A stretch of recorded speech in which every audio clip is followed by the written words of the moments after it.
নাসির পাটোয়ারিকে ডিম থেরাপির পেছনে আসল কাহিনীটা কি? যেখানে এই ঘটনা ঘটেছিল ওইখানে কি মানে ওই প্রোগ্রামে নাসির কি দাওয়াতে ছিল? চলুন একটু শুনি। উইদাউট ইনভাইটেশন উনি আসছিল, ওনাকে কোনো ইনভাইট করা হয়? নিমন্ত্রণ করা হয় না ওনাকে। যতদূর জানি মির্জা আব্বাস ওনার এখানে আসার কথা।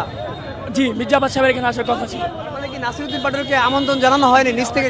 ওনাকে আমন্ত্রণ কর্তৃপক্ষ থেকে ওনাকে আমন্ত্রণ জানানো নিশ্চয়ই হয় না। শুনেছেন। এখানে ঘটনার পেছনে কিন্তু অন্য জায়গা থেকে কাহিনীটা শুরু হয়েছে। অর্থাৎ যেই কলেজে এই পিঠা উৎসবটা ছিল সেই কলেজে আনুষ্ঠানিকভাবে দাওয়াতে ছিলেন মির্জা আব্বাস।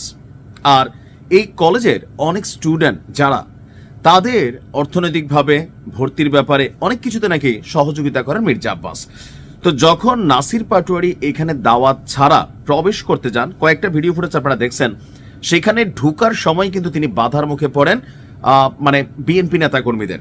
এখানে যারা ছিল কলেজ লেভেলে তারা বলছিল যে ভাই আপনার তো দাওয়াত দেওয়া হয়নি, আপনি কেন আসছেন? তো পাশে থেকে কেউ বলছেন যে তো কি হয়েছে, আসছে, অনুষ্ঠানটা সুন্দর হবে।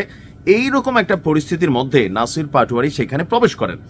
প্রবেশের সময় ছাত্রদের একটা অভিযোগ ছিল যে আপনি গতকালকে বলছেন মির্জা আব্বাস গ্যাংস্টার, তো আপনি কি গ্যাংস্টারের প্রমাণ দিতে পারবেন? অর্থাৎ আমি আমার আগের ভিডিওতে বলছি নাসির পাটোয়ারি যে কি বলে যে ইমব্যালেন্সড কথাবার্তা বলছে জিয়া পরিবারকে নিয়ে, বিএনপিকে নিয়ে অথবা মির্জা আব্বাসকে নিয়ে যেভাবে নাসির পাটোয়ারি প্রতিদিন কথা বলে, চাঁদাবাজ থেকে শুরু করে ওই যে হাফ প্যান্ট পরাইয়া দাঁড়া করাই রাখবে। দেখেন, রাজনীতিতে বক্তব্য থাকবে, কিন্তু এমন বক্তব্য না যে বাবার বয়সে একজন নেতারে হাফ প্যান্ট পরায় দাঁড়া করে রাখবো। এটা আপনার বাপ হলে আপনারও খারাপ লাগতো, আপনার নেতা হলে আপনার খারাপ লাগতো। মানে রাজনীতিতে ভাষার শালীনতা, নাসির পাটোয়ারি এনসিপির সকল নেতাকর্মীদের মধ্যে ভাষাগত দিক থেকে একটু কিন্তু কি বলা হয় যে মানে শালীনতায় তার ঘাটতি আছে। ইভেন এরপরে আমরা যেটা দেখলাম যে তারা ব্যান্ডেজ ট্যান্ডেজ করা যে ছবিগুলা, সবার মাথায় সাদা ব্যান্ডেজ, হাতে ব্যান্ডেজ, মাথা মোথা নাইডা, আবার কথাও বলতেছেন কেউ আজাদি মুভমেন্টের একজন নেতা। এখন এই ছবিগুলো নিয়েও প্রশ্ন উঠছে যে ডিম মাইরা আসলে মাথা ফাটাই দেওয়া যায়, এটা কি সম্ভব? এদের মানে যে 5-7 জনের ব্যান্ডেজের ছবিগুলো আমরা দেখছি, আমার কাছে একটু আশ্চর্য লাগছে যেটা কি প্লাস্টিকের পাথরের ডিম কিনা।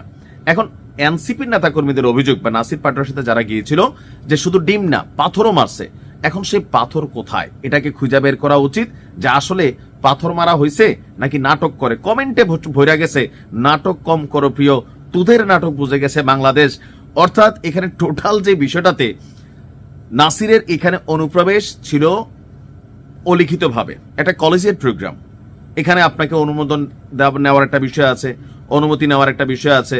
আর যেহেতু মির্জা আব্বাস অধ্যুষিত এই কলেজটা, এটা মির্জা আব্বাসের বাবার দিনের সম্পত্তি না, তারপরেও হয় কি যে ওই যে মির্জা আব্বাসের একটা কথা আমার কাছে একটু সঠিকই মনে হয় যে নাসির চায় একটা পেস লাগুক, একটা ঘটনা লাগুক, মানে কোন একটা ভেজাল হোক, ভেজাল হইলে এটা নিয়ে একটু সিম্পেথি পাওয়া যাবে, যেমন অলরেডি পাচ্ছে।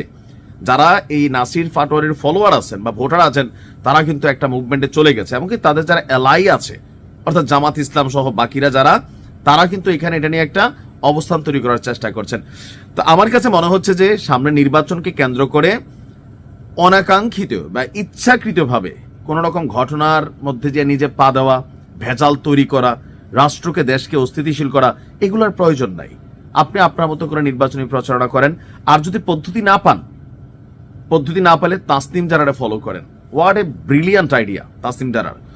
তো মির্জা আব্বাস তিনি স্বাভাবিক একজন প্রভাবশালী ব্যক্তিত্ব বা একজন দীর্ঘ একটা রাজনৈতিক কেরিয়ার আছে।